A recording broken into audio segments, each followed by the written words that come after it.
Hello and welcome. Please take a seat, get cosy and enjoy a cup of terror. With me, Stefanie Valentine. Hello my spooky little pumpkins. Thank you for joining me today. A Cup of Terror is a series where I talk about true crime cases that have a dash of the strange, be that supernatural, to do with the occult, or just something downright odd. Now there is another content warning. This is a rather dark and disturbing case. I mean, they usually are, but there will be mention of suicide and sexual assault allegations, so if that's not something you want to listen to, I understand. Please take care of yourselves, and hopefully I will see you in one of my next videos. Right, I've got my tea. No teapot today, so I've just got my cute little unicorn mug. Aww, so cute. Let's go. So today's video was actually a suggestion from one of you lovely subscribers. Thank you for suggesting this case to me, because I'd never actually heard of it before then, and as soon as I read it I knew I had to do a video about it. So today we are going to talk about a cult, and not just any old cult. It's a medieval sex cult. Not what you were expecting, I bet. Oh, and I must apologise now for the awful mispronunciations that will happen in this video. This case occurred in Germany, so I know I'm going to say so many things wrong, so please just bear with me. Okay, so there are 5 people involved in this tragedy. First of all, we have 53-year-old Torsten Weiss. I hope I said that right. And he was the alleged leader of the cult. If he wasn't the official head of the group, he was at least at the centre of this particular group of people. This cult was described as a medieval sex cult. The people involved were very into the Middle Ages, loved everything about it, and allegedly they were also involved in sadomasochistic activities. Torsten was believed to have had sexual contact with all 4 of the women that were involved in this group. Torsten ran a medieval-themed shop in the small western town of Hachenburg. Oh my God, I probably said that so wrong, I'm so sorry. Which had things like replica weapons, medieval props, mead. Torsten loved the medieval period, and he loved things like jousting and medieval weaponry. The shop also offered sword fighting classes twice a week on Tuesdays and Thursdays. If you said to me, oh, there's a medieval themed shop, I'd be picturing like an oldie worldy sort of place. You know, like you just kind of stepped back in time perhaps. But this place, well, just take a look at these pictures. I mean, it's creepy, come on. Not necessarily the most friendly looking place. Yeah, rather kind of cold, not a lot of warmth. And allegedly Torsten kept a mannequin which was dressed in ripped lingerie, and it had fake blood splattered all over it, and chains and ropes around her neck and arms. Doesn't seem very medieval to me, but yeah, that's just me.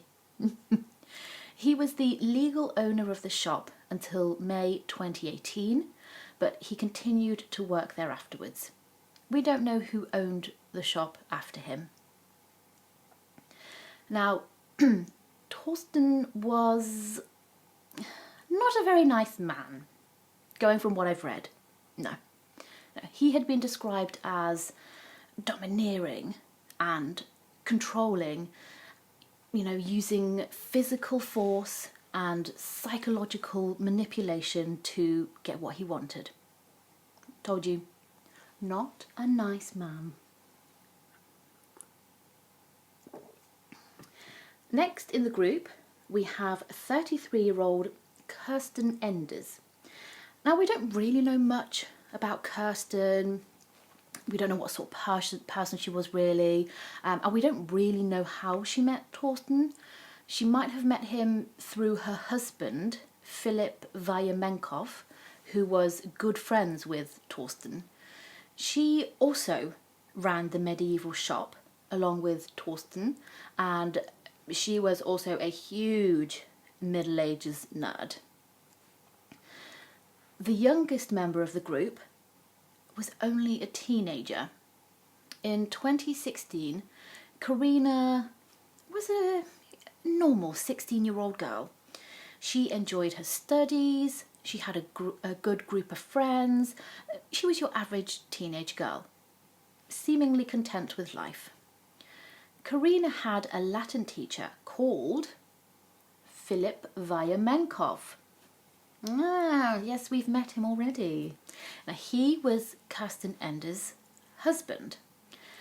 Now, Farina's parents claimed that her teacher, Philip, who was 30 at the time, convinced her to come along to a martial arts class where he introduced her to a close friend of his, Torsten Weiss. And Farina, she quickly fell under his spell, becoming obsessed with him, and she soon changed. Her parents say that she transformed from a once joyful girl to becoming withdrawn and depressed. All she would talk about was Torsten. That was just the topic of conversation constantly. She dyed her hair black, she dressed all in black in gothic clothing, and she soon moved out, moving into a state-run home for troubled young people. She broke off all contact with her family. After turning 18, she left the state-run care and she moved in with Torsten. Farina's parents alleged that Philip sexually abused their daughter and, along with Torsten, was part of a group where the women allegedly acted as slaves to the men, and everyone in this group were all sexually active together. Farina's parents also believed that Philip played a major part in Farina leaving home. That same year, Philip died by suicide. There doesn't seem to be much information about why he killed himself. No information really about what the reasons were, but his wife quickly moved on and entered a relationship with Torsten, although it was probably very likely that they were already involved in some sort of physical relationship, probably before her husband's death. Next in the group, we have 30-year-old Farina Kaspari, a bakery assistant, and 35-year-old Gertrude, a primary school teacher. Farina and Gertrude, who were partners, they also met Torsten at a martial arts class sometime before 2017. They were completely taken with him, and very soon, like Farina, they too cut off all contact with their families. Farina, like Torsten and Kirsten, was obsessed with the medieval period and jousting and medieval weaponry. A neighbour described Farina as, quote, always a bit odd, always dressed in black, sort of gothic. So you can see you can see the pattern that you will often get with cults. A cult will always have a very charismatic leader that the group will almost worship. And one thing that happens a lot is that victims of cults will be encouraged to cut off their friends and families. Cults want them to have no outside influence. They want to indoctrinate and brainwash the victims, and they don't want friends or families poking their noses in and putting a stop to things. So Farina, Gertrude, Karina, they were all captivated by Torsten and ended up severing ties with their loved ones. Before he owned his medieval themed shop, Torsten had lived in a rented farmhouse in Lower Saxony in 2017. Alexander Kruger, the man who rented the farmhouse out to Torsten, he said that Torsten claimed to be a psychologist who wanted to rent the farmhouse with his girlfriend, who he claimed at the time was a lawyer. But after the lease was signed, the girlfriend never came back, and a lesbian couple came along instead, believed to be Farina and her partner Gertrude. And then they were joined a little bit later by a much younger girl, believed to be Karina. Alexander Kruger described the women as being dressed in heavy black clothing, and one of them apparently had a shaved head. Now, these are a few of the things that Alexander said about the strange group. His tone with them was strange. They were almost submissive. I had the impression that they are hardly allowed to talk to me. His tone was so harsh, strikingly harsh. Not the way you talk to anyone. It was in short, imperative sentences. Their reaction, the body language, was submissive, holding their heads down. If I did not know better, I'd say they were really scared of him. He was the great master. He gave orders.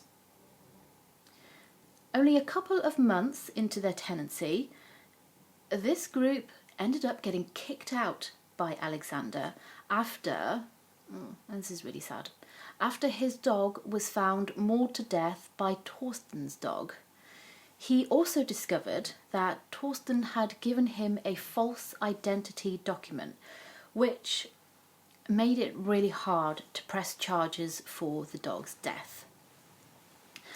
I'm not sure whether Kirsten was there as well. I couldn't seem to find any reports on that, but I would assume that she'd be living there too. He had the other three women with him, so you would assume that she would be there. It might be that she was planning on joining them at some point, but they got evicted 2 months in, so that might have put a stop to it. I don't really know, to be honest. But I think that gives you a clearer idea of the sort of person that Torsten Weiss was, and the controlling, cultish environment that these women were living in.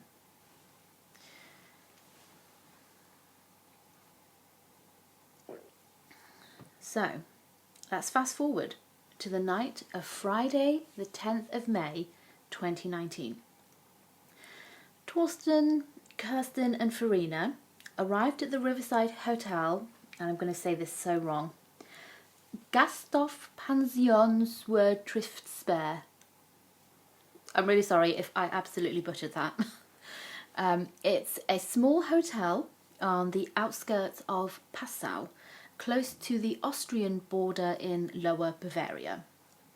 Klaus Ortmeier, the owner of the hotel, he was at the front desk when the three of them checked in.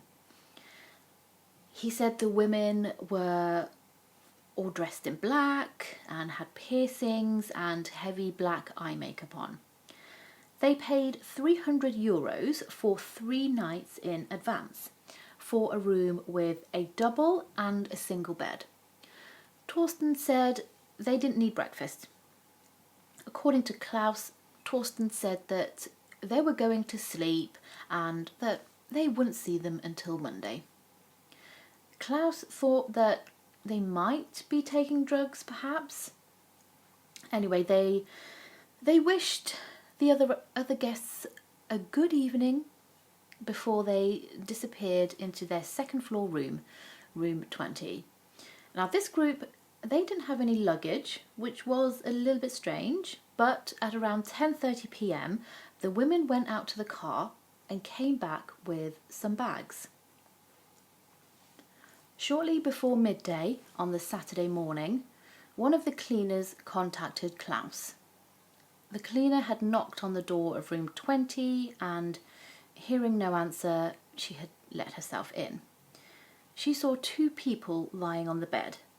She thought something was wrong and quickly alerted Klaus to the problem. Klaus went and had a look. There he saw the bodies of Torsten Weiss and Kirsten Enders lying on the bed, holding hands. He said that they really looked like they were just sleeping, and at first he thought they had taken a drug overdose.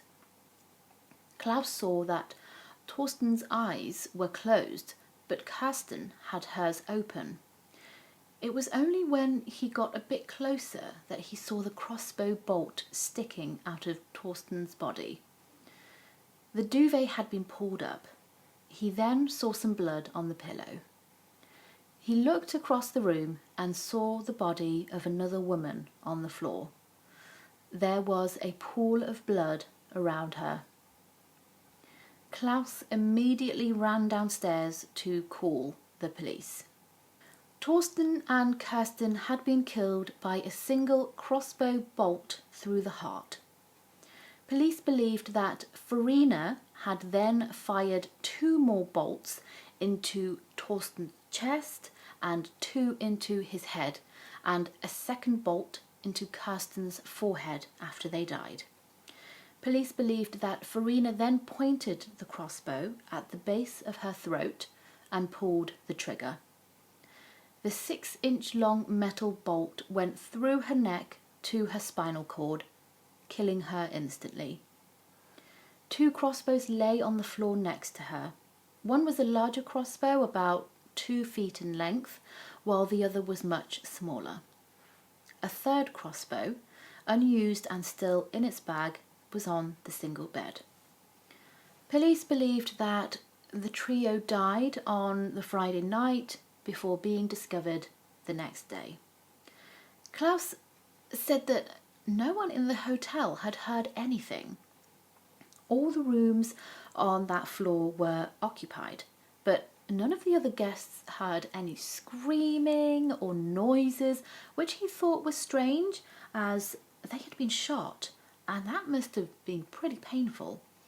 Detectives believed that Torsten and Kirsten took drops of narcotics, similar to a date rape drug, which would have kind of knocked them out, and explains why they didn't scream or shout out in pain.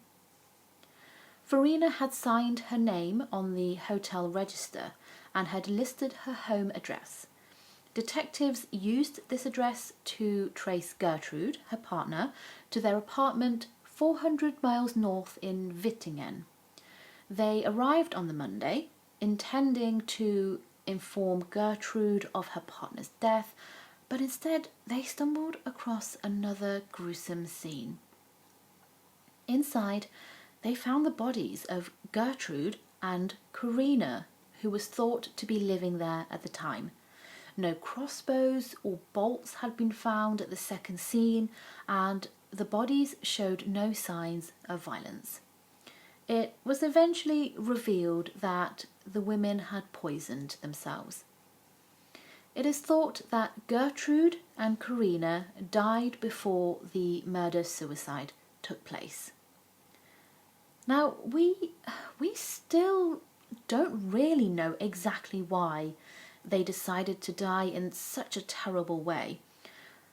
One theory is that they chose the hotel as it is exactly 666 kilometres from the flat in Wittingen, where the other two women were found. So 666, sign of the devil, all that sort of stuff. I don't know if I believe in that theory. That's a bit far-fetched, and I reckon that might just be all coincidental. I don't know. Handwritten notes and wills were found alongside the dead bodies, but they don't offer any more clues to the murder-suicide pact. Many believe that the women were under the influence of Torsten and he ordered them to kill themselves, and in the case of Farina, ordered her to kill him and Kirsten before using the crossbow on herself. It's all very tragic, and another tragic fact was that from the day that Karina left the family home to the day that she died, her parents hadn't had any contact from their daughter, and that's probably the same for the other women involved and their families. And you know, sadly, this is a reality for a lot of people in cults. You know, isolated from their loved ones, and sometimes they're just never heard of again. So that is the horribly tragic and sad crossbow killings that happened in Passau, Germany. A very interesting one to look into, definitely. And thank you again to the person who suggested it. If you enjoyed this video, please give it a like, subscribe to my channel if you haven't already, and join me next time for another cup of terror.